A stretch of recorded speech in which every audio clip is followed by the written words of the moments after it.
Bonjour, bienvenue à Atelier Librairie, le livre voyageur, animé par Fabienne Roch et moi-même, Bruno Lalonde. Nous sommes à Montréal le 9 novembre 2019. Alors aujourd'hui, je vous montre 4 livres. 4 livres à l'écran.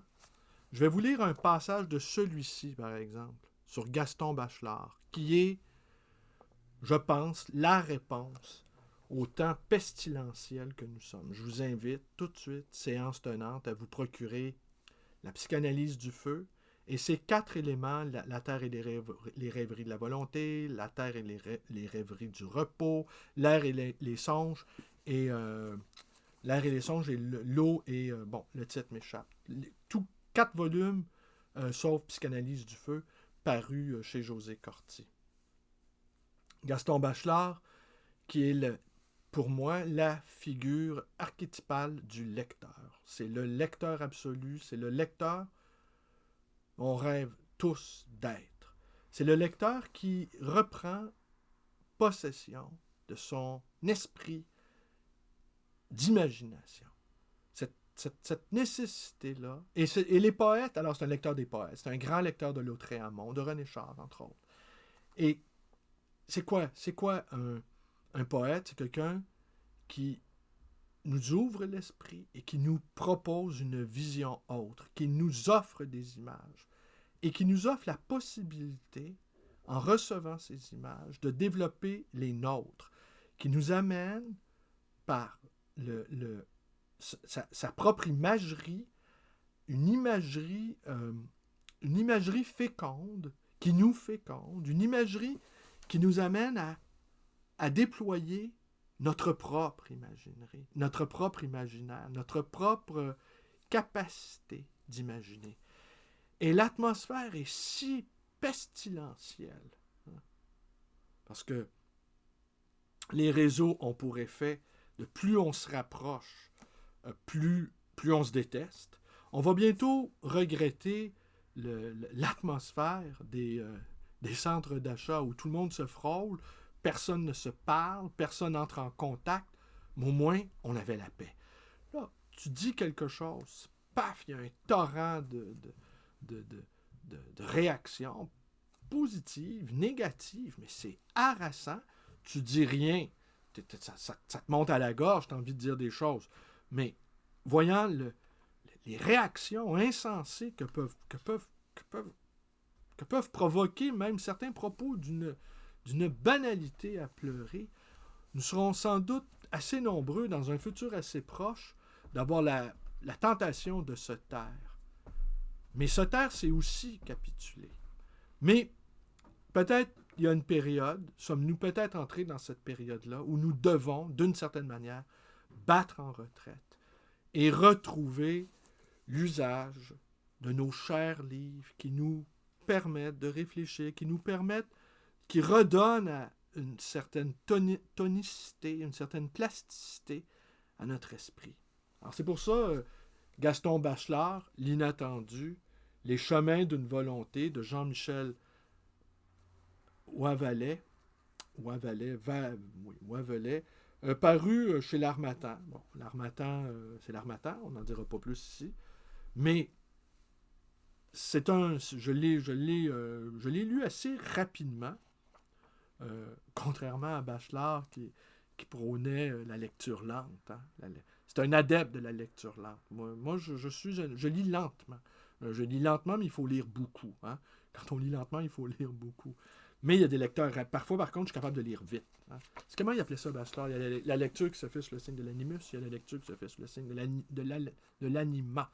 Il y a une lecture lente, il y a une lecture rapide. Il y a certains textes que l'on se doit de savourer à cause de la langue, à cause des propos tenus, à cause de l'imaginaire qui est contenu. Et d'autres, on doit parcourir ça à toute vitesse parce que de toute façon, ces textes-là ne laisseront aucune trace dans notre psyché. Alors, Gaston Bachelard, L'inattendu. Bon, là, je ne sais pas comment je vais réussir à prononcer le nom de cet auteur-là. Bailler devant Dieu. Alors ça, c'est assez rigolo. De Inaki Uriarte. Inaki Uriarte. C'est une nouveauté. C'est un auteur espagnol qui est un contemporain. Et c'est une anthologie, un compendium de son journal, un journal littéraire. C'est drôle, c'est ironique, c'est un critique littéraire. C'était un critique littéraire. Il y a peu de choses sur le net sur lui. En langue française, il y a très, très, très peu de choses. Mais déjà, moi, ce qui m'a amené à le lire, c'est justement ma plateforme Facebook, où j'ai plein d'amis lettrés qui écrivent. Certains d'entre eux écrivent de pures merveilles, et d'autres qui écrivent aussi des pures merveilles, mais qui nous renvoient à des lectures. Alors moi, c'est une de mes contacts sur ma plateforme qui m'a envoyé là-dessus, mais on est plusieurs à se partager des citations. Je vais vous en lire peut-être une, peut-être tout de suite. C'est ponctué de citations. Lui-même, la préface est de Frédéric Schifter. C'est un esprit assez rigolo, Frédéric Schifter, désinvolte, ironique, une sorte de dandy, mais dont l'écriture, elle est drôle, elle est second degré. Le second degré, là, déjà le premier degré est en train de nous échapper à imaginer le deuxième. Alors, on rêve d'un troisième degré, mais là, on serait très, très peu nombreux. Il cite ici Joseph Pla, qui est un autre écrivain espagnol, le Journal Gris, qui est un journal assez important pour ceux qui sont amateurs de journaux littéraires. Ce qui est mon cas, je pense que c'est ce que j'aime le plus, au fond. Pour moi, tout y est dans un journal littéraire. La philo, la poésie, l'anthropologie. On voit un homme, une femme en mouvement, là, dans son habitude, dans sa manière d'être, dans son écriture, dans son quotidien, dans son incarnation. Joseph Pla affirme qu'il faut écrire de la même façon que l'on rédige une carte postale adressée à sa famille, mais avec un peu plus d'application. Ici, je vais m'employer à faire de la carte postale un modèle de rhétorique, comme si je parlais tout seul.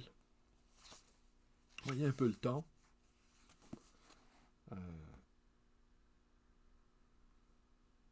Je vais vous en trouver une ou deux autres.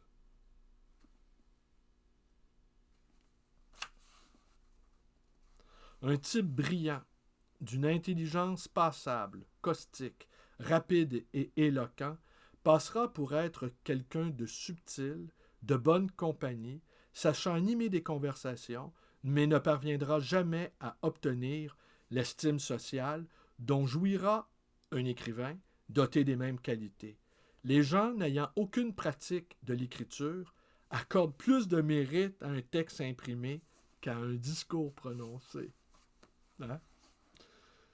Elle est bonne, celle-là. Je lis un peu de tout. Ça, c'est notre cas. Hein? Je lis un peu de tout. Il en va des livres comme des amis. Il en est peu que je connaisse bien et que je fréquente continuellement. Ça va être l'objet du troisième livre que je vais vous montrer là. Mais je compte une infinité de petites amitiés, nombre d'entre elles, marginales, de celles que les gens trouveraient sans intérêt. Hein? C'est quoi les écrivains autour de vous que vous fréquentez de manière primesautière, là, de manière... Bonjour. Salut, ça va? Oui, ça va. Acheter un petit livre que j'ai vu dehors? Oui, c'est $1. Une pièce? Une pièce. Aïe, aïe, j'espère que j'ai du content, sinon ça serait niaiseux. Hein? C'est niaiseux pour vous. Ouais, c'est ça. Ah, je pense que je l'ai. Bravo. Merci. Merci.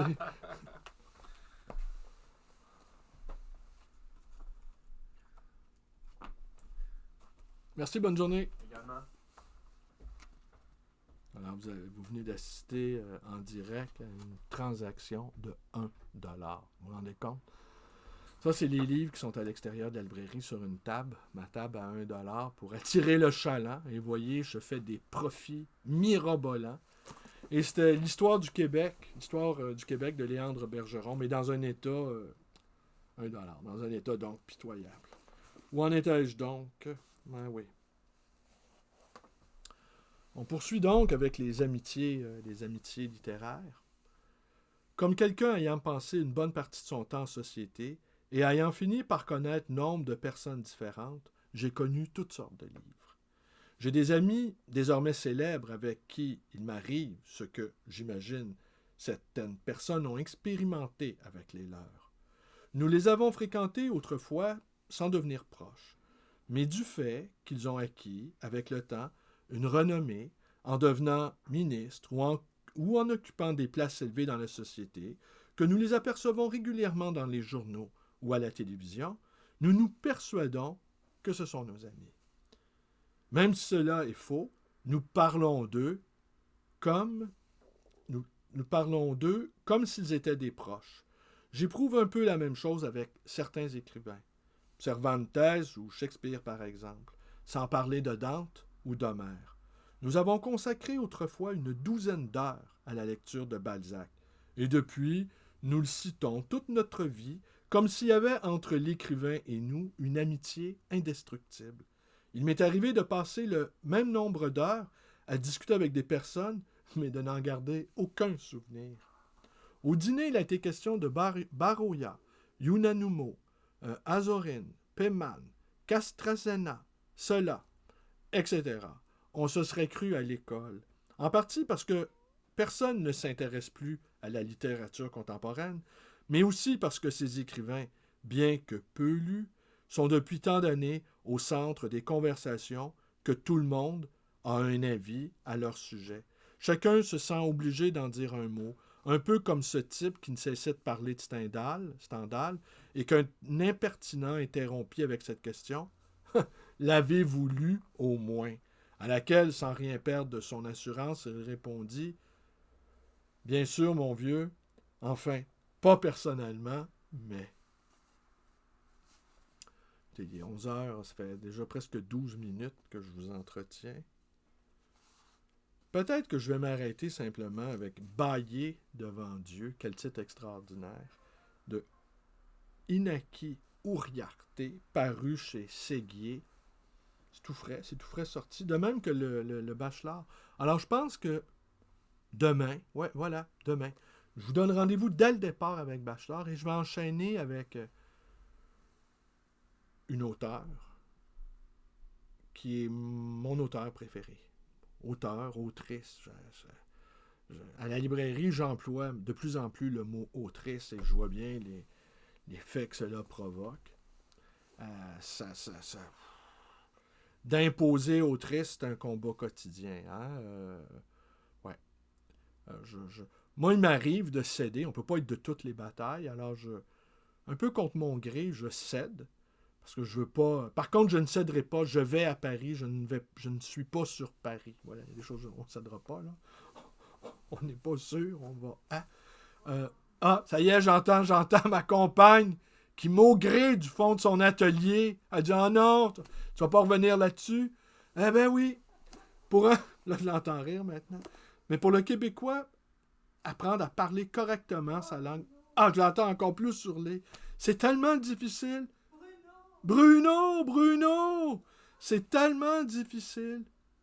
Écoutez, le français, il faut bien se le dire pour nous, c'est une langue seconde. Notre langue maternelle, elle est seconde. C'est une conquête. C'est une conquête dans les meilleurs des cas et c'est un acte de résistance passive dans le pire des cas. N'importe quoi. On va continuer. Demain, on va poursuivre. Écrire jour après jour avec les gestes lents et mécaniques du laboureur. Cette perspective me fait rêver, tout comme elle me répugne.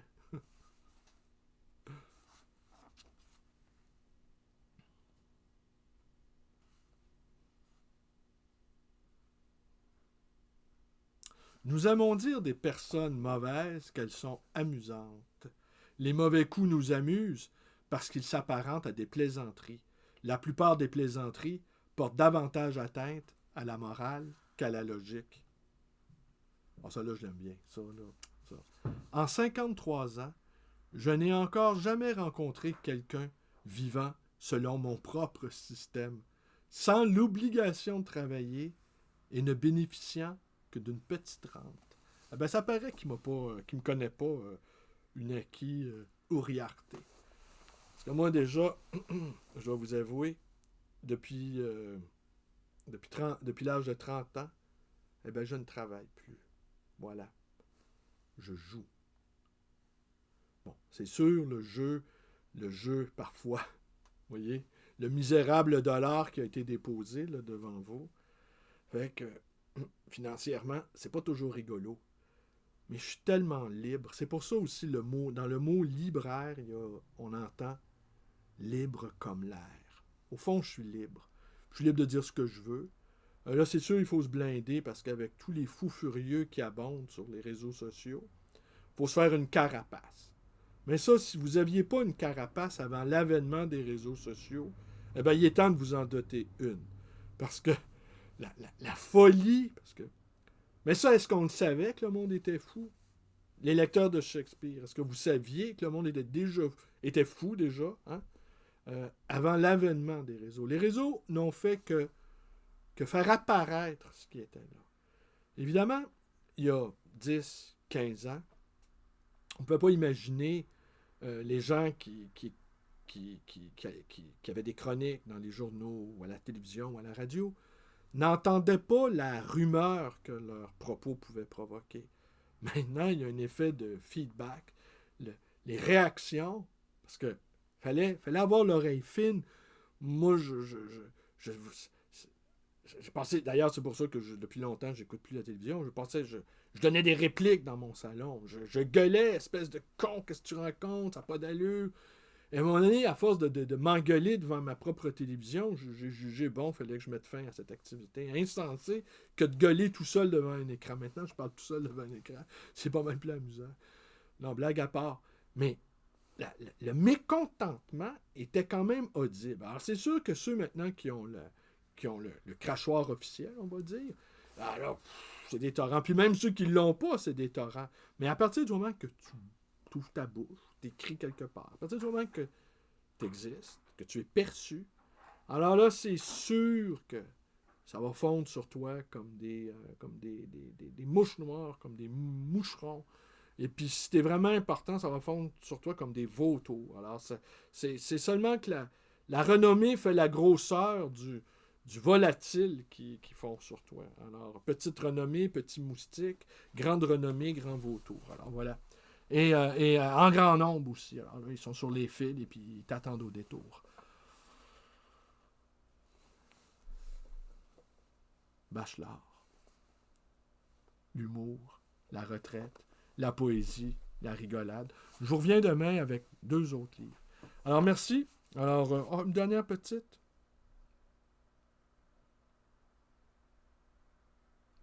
Attendez, une dernière petite.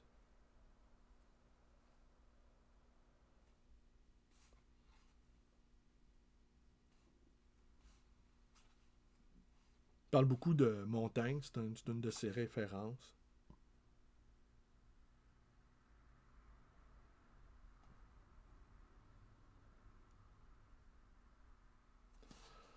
On peut lui dire les pires énormités. Il ne bronche pas. Il est en contact permanent avec ce que l'être humain a de plus répugnant. C'est son bain quotidien. Débatteur, chroniqueur, chauffeur de taxi. Même combat en français dans le texte. Un déploiement d'indignation morale, le taximètre en marche. En effet, les idées claires servent à parler, mais c'est presque toujours pour quelques idées confuses que nous agissons. C'est elles qui mènent la vie. Joubert, c'est une citation de Joseph Joubert. Joubert me semble excessivement optimiste. Il n'y a guère d'idées claires, même lorsque nous parlons. Quand on écrit avec facilité, on croit toujours avoir plus de talent qu'on en a. Sur ce point, je pense qu'il a raison. C'est savoureux, hein? C'est savoureux.